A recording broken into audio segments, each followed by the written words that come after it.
Hi everyone and welcome to Real Life Talks. I'm your host Yvonne Heath, author of the book Love Your Life to Death and founder of the I Just Showed Up movement. So joining me today is Nicole Johnson or Johnstone? Johnstone. Aha, see, I knew that. Johnstone. And I am so delighted to have you here. Welcome, Nicole. Thank you. So we are going to be talking about a conversation that I am so passionate about that I left my 27-year nursing career to talk about it because I realized we were causing ourselves excessive suffering in life because we are scared to death of death and having the conversation. And so I invited you here today. I want to share your history and a little bit about your journey. Absolutely. Thanks for having me. I'm happy you're here. So you can just tell me a little bit about your history and okay. So my history, I started with the Mundell Funeral Home 19 years ago. I came in as a co-op student. Okay. And a firm believer in that program because I would not be here today without that. So through Park Street and loved every aspect of the funeral industry. I went to Humber College, came back to Mundell's for my apprenticeship, and I've been with them ever since. Wow. So, yeah, that's 19 years here in Orillia. Here in Orillia with the Incredible. Mundell Funeral Home, and Yes. who've recently just partnered with the Park Lawn Corporation. Right. And I recently have just accepted the chapel manager position. Oh, and congratulations. blessed to do this with a modern company behind us that value every aspect of the funeral industry, Right. as well as hanging on tight to our roots with the Mundell family. Right, so very important. Yes, well, and you've been there for 19 years, so clearly you have been a part of that journey. Absolutely. And yes, and so I would just want to go back a little. As a co-op student, I don't see a lot of co-op students thinking, I want to be a part of the funeral industry. What did you find appealing about it? Well, it actually even went back further than that. So when I was in elementary school, I would say this is rare, I pretty much had a classmate lose a parent every year through. Oh, wow. And so grade 6, I said, I'm going to be the person that goes and closes that casket someday. Not knowing what the role fully included, entailed, but that co-op year allowed me to get a grasp of every angle and aspect of the industry, and there was nothing that kept me up at night, nothing that I didn't believe in that we were doing. So off I went, and blessed to be doing what I do, and especially in my hometown. Yeah. Well, so this is also really is your hometown. Yes, so born and raised in Oro on a dairy farm. Okay. And I knew that definitely was not the route for me. Right, so, yes. I think initially my parents had a little bit of a struggle Absolutely. with the profession, but no, they see how important and rewarding it can be. So. Well, and again, that is just my whole message, is that we as a society, we need to live life to the fullest, learn to grieve and support others, and have the talk about end of life long before it arrives and diffuse the fear. Absolutely. Because end of life, death, is just a natural part of this journey. I mean, it is going to happen. And isn't it incredible how many people, well, I'm sure you've heard this, I don't want to talk about that. Why should we talk about that now? Daily, I would say we hear. It still hasn't changed. I did a talk for a funeral home, and one of the questions someone wrote down said, how do you get your children to talk about it when they say, oh, Mom, let's not talk about it. You're still going to be here for a long time. What do you even say to that? I just... tomorrow isn't guaranteed to any one of us. It really isn't. It doesn't matter age, sickness. It's a gift, and I think we can enjoy life if we're prepared. And like I said, tomorrow's not guaranteed to any one of us. It is not. We do not. And here's the hard truths. We do not all die of old age. That's so true. And we do not always get a warning. We're here as long as we're here. And yes, each and every day is a gift, and tomorrow is not guaranteed. And I have done, I've written my book, Love Your Life to Death. I am speaking, I'm saying, we need to grieve, but we can remove the excessive suffering by preparing ahead of time, because end-of-life decisions should not be made at end of life. True. There's nothing worse than bombarding a family at a time of need with 1,001 questions. Yes. As minute as some of them may be, you almost feel like you're now answering the questions on behalf of the family as opposed to them, because they're just on overload, both, physically, mentally, emotionally. So grief affects you in every which way, in every aspect, and it is impossible to make logical decisions when you are grieving. And here's the big piece I say is grieving is enough. Grieving is enough, true. Right? And I also, again, as I plan and prepare, I still don't have everything, because I just realized in that talk that we had, someone showed a sheet of all of the information that they need. I think there were like 70 questions or something. Yes. And we could do that ahead of time. We can love life. Yes. If we're prepared, I believe. Absolutely. Well, it's the elephant in the room. It is. It is. It's always there, isn't it? Like when we all know, to me, it's our responsibility to plan our life and plan our death. Let's just get it out of the way. You don't have to talk about it every day. No. But have the conversation. I say, Jordy and I, my husband, we just update and check to make sure at tax time every year. Right? Absolutely. Just update and create that change. So are you seeing a change in the industry or a change in our society as far as people being more willing to talk about this before, or do we still have a long way to go? We have a long way to go. Yes. I knew that answer is afraid. I was hoping you had a secret something. I wish I did. No, we have a long way to go, and the industry, I'm sure it's not a surprise to you, is changing so much too. Sure. In people's wishes, and I think sometimes they think they're doing a family a favor by, keeping it very simplistic and maybe not having anything at all, and that really makes our heart ache, because everyone is important, and to have to go through that memorial 100 times over at the grocery store and get the community support at the grocery store, that's hard. It is hard. That is really hard. Yes, and that's, I actually shared that in a talk I did recently. I said, I'm always sad to read, someone died, cremation took place, no service per their request. And it was somebody I knew, so I was waiting to hear the date because I wanted to go, and I wanted to hug the family. I wanted to tell them that person meant something to me. And I just felt very lost and very sad in my own grief. So I think, well, my goodness, how do the family members, how do they feel?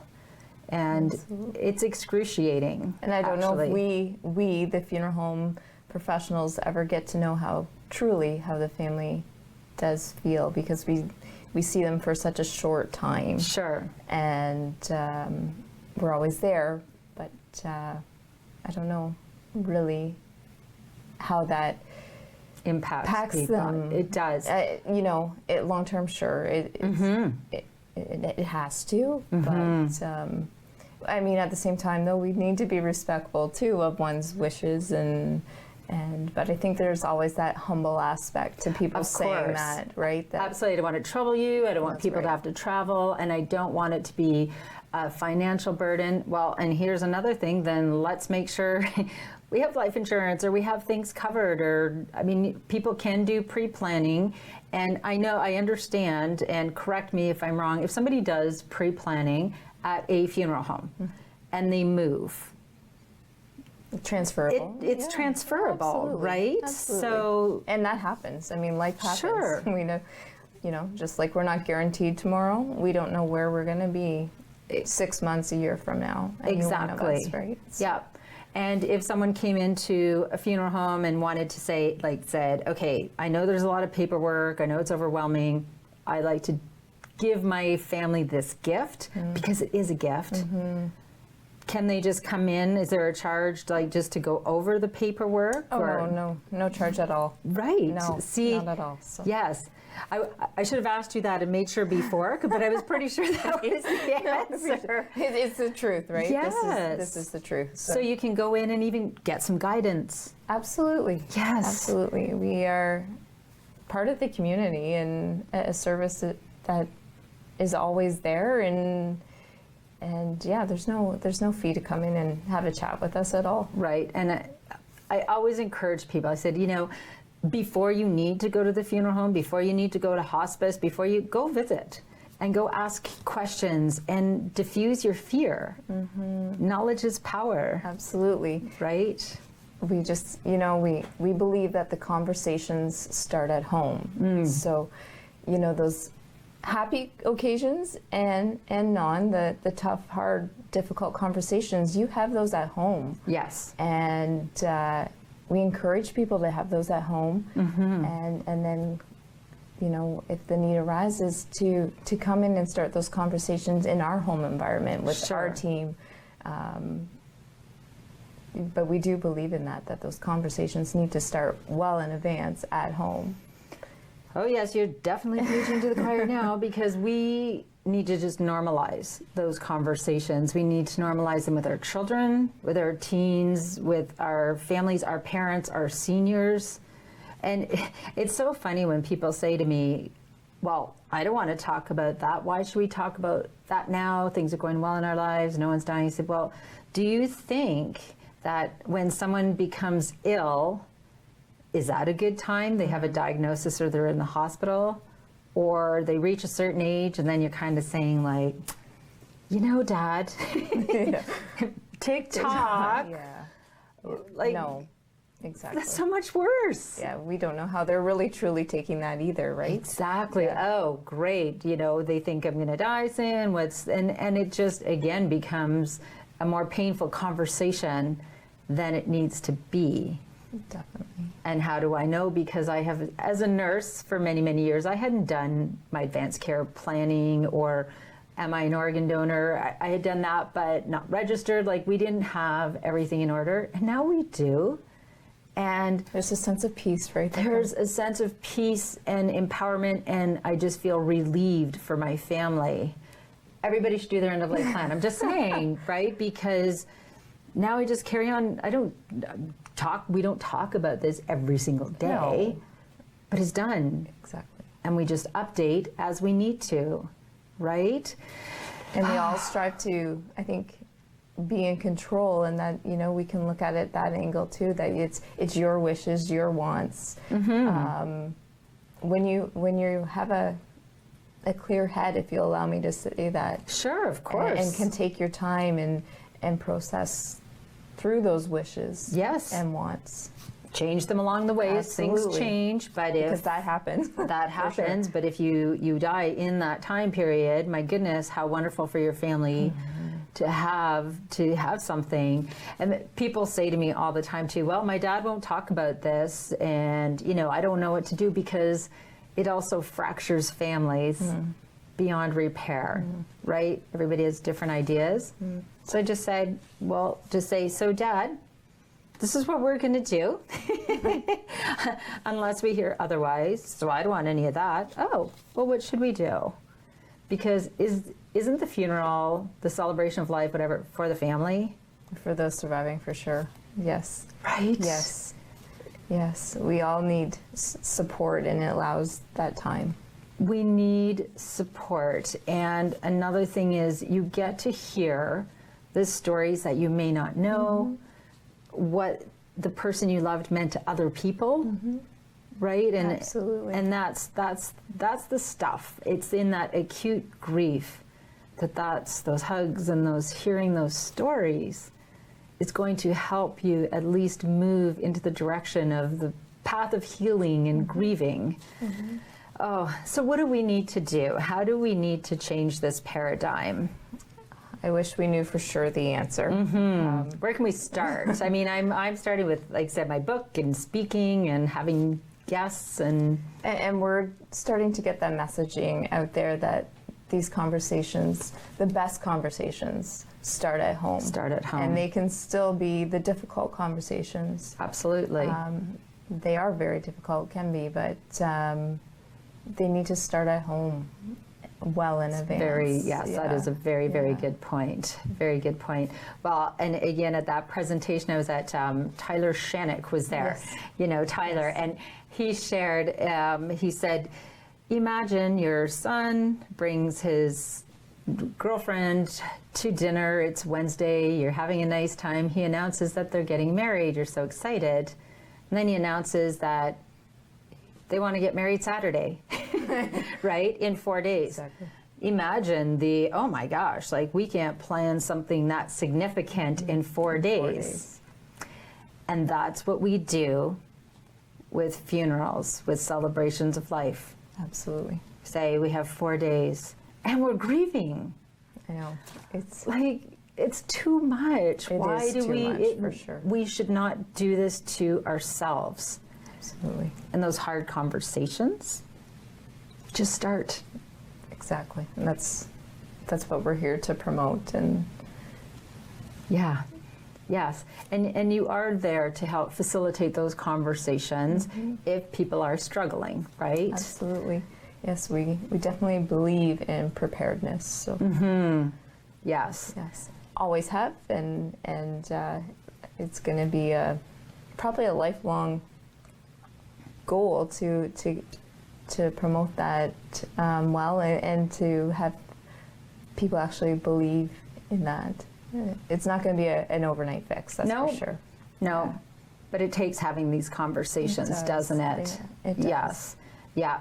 And so, again, speaking of the elephant in the room, people often think, oh, the funeral homes, you know, they want to make money and they want us to have the most expensive everything. And that's not what I have found. No. I have not. And I've had many of these conversations. So, I mean, speak to that a little bit, because there are many options. There are many options, and I don't think it's for us to critique as the professionals, you know, whether it's small, intimate style. Who are we to critique that? It's just nice that we're now remembering that life. There are budgets for everyone, Right. and we can work within that for sure. But it's, again, if you go ahead and do your homework and your preparedness, Yes. then that's been done. Right. Right. Yeah. So it always comes back to preparedness, and preparedness will keep you in your financial means. Right. Right. Yes. Yeah. And having those conversations. And in my book, I interviewed Bob Addison, who was a funeral director for many years, and he did death education. And he said, what we should be saying to our spouses, honey, when I die, you do what you need to do, because I'm not going to be there, right? I'm not going to be there. But if we have those conversations, I mean, you can even have banter, you know? Yeah, absolutely. When it's not imminent, you can have banter and you can sort out. We have sorted out so many things that I just think, oh my goodness, if we had left this, like registered organ donor, to have those conversations when someone is in the intensive care or at hospice is excruciating. Absolutely. And sadly avoidable. Have them long before. And if I can just, encourage people too to have a will. Oh, yes. I mean, we see the effects of not weekly for sure. Weekly. Sometimes daily, it Yes. can be daily some weeks too, but it's so important. It just, without it, it causes conflict. Yes. So your will is saying what? And so there's different. Appointing that person or the persons as your estate trustee to look after your affairs. So that's power of attorney? Power of attorney before. Yes, So okay. very important as well. Yes, And okay. I come back to the word trust. Yes. And then your estate trustee, your executors. Right, of your will. That's right, to carry out those Right, wishes. of course. And administer the estate that is there. But So before you have a power of attorney for your health care decisions, if you become funds. incapacitated, and also for your funds, and that can also make sure you say, if and when I become incapacitated, not able to make my own decisions, and then somebody, so your will is who gets what, and right? Right, yes, absolutely. Yes, and you The want beneficiaries. the beneficiary, if there's money, and et cetera, and yeah, you appoint someone to carry out those wishes. Right, to administer those wishes, right, to fulfill Right. with the assistance sometimes of a lawyer. So, Right. Yeah. Okay. Just having those documents in place are so important. Yeah. So when you say weekly, you see the effects of people not having a will. Give some examples. I have a beauty of things that happen when people don't have a will. Well, for us, for those families that do wish to have a service, it delays that because now we've got to make sure that we're taking our instructions from the right person. Okay. Yes. And sometimes tracking down family members, with that haven't been around for a while, and it just our heart aches because it's not maybe as simple as it could have been had there been. Well, it's just not, right? It's terrible. Had there been a will in place, we could have taken care of things so much sooner. And Right, and just delaying, and it's like dragging out grief. And you feel Yes, bad. Your heart aches yes. for the family, Sure. for all those involved. Yeah. And that's the avoidable stuff, That's right? right. See, and that's what I say, we have to grieve. That's the price of living and loving. Sure. But it's worth it, and our hearts will heal if we take care of each other. But that's the excessive suffering that we create by being ill-prepared That's right. and not having conversations. That's right. It just makes me so crazy because I have seen it over and over and over again, just like you, because you've been in this industry this long. A friend just said that her mother died, and all she cared about were she was getting these rings. That was her memories, grandmother, great-grandmother, and her mom had hidden them. And they could not find them, so they ripped the entire house apart. And they realized after everything was given away that they were hidden in a sealed pair, a 3-pack of underwear, but it looked sealed. Right. So they didn't know it was there, and that went to Goodwill or something. So those rings are gone forever. And one sentence in the will. One sentence, P.S. Find rings in sealed underwear package. Exactly. Just like that. And I know. what a price to pay, right? Absolutely. Absolutely. And the dismantling of the house is it's compounding our grief, isn't it? That's right. Compounding for sure. Right? Yes. It's compounding our grief. Our heart is already aching, and then we have to try to navigate through all of this stuff. So I would encourage people, go to the funeral home and ask questions. Is that a reasonable thing? Absolutely. But maybe even back it up if I could. Yes, and please. start those conversations at home. Yes, okay. With your loved ones, your family, your friends. Yes. And then definitely. And then come see and say, and there's no obligation. There's no obligation to come in. You can control your wishes as far as you want to. Right. Prepayment, that's definitely an aspect. You can do that, but you don't have to do that either. You can come in and create those pre-arrangements with no fee and just have your wishes and those 74 questions that we talked about so they're answered correctly, because it's amazing. Oh, sometimes my goodness, we yes. don't know all the vital statistics, where our grandparents were born in Well, I'm telling even you, I our don't know. parents sometimes. Yes. So, you know, it helps so much. We see it daily, how the benefit to Of those course. that do prearrange. Yes, and I mean, you have a caring team, you're part of a team, and everybody has the same goal, is to help people navigate through and make their decisions. You know, at high pressure sale, like, hey, you know, look at this I can $100,000 coffin. I can truthfully say we do not, even behind the scenes, there's no sales targets. Sure, okay. Ethically, I wouldn't be here if we operated that way. Yes. We never have, and we never will. Or I won't be there. Yeah. And I know our team wouldn't be there. Sure. Right? So just on our team, for one quick second, Yes. most of our team have been there 15 years plus. Okay, wow. There's no, you know, new faces. I get to have input in the day-to-day operations decisions, and we have an awesome team who That's truly wonderful to believe in hear. everything that we've been talking about. Yes. And they do believe that those conversations should start at home, and then from there, Yep. you know, go to the lawyer, go to the funeral home, you know. Before you have to. Before you have to. Yes, and when you can please. make almost, it's still hard to do, Sure. but you don't have the emotional You can make logical decisions. aspect behind Yes. it, you know. Yes, so important. And I think that was a perfect way to, can you believe this? I'm already just getting the, okay, time to I wrap can't it up. believe that. I know.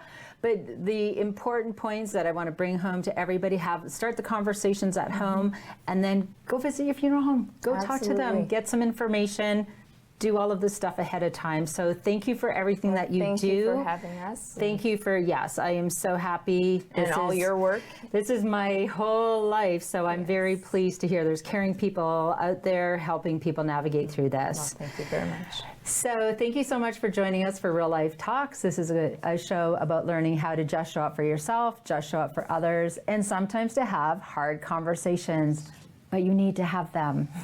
So if you want to be empowered and resilient, my call to action, as always, plan your life, plan your death, and then just love your life to death. And always bring your own tambourine to the party. Thanks.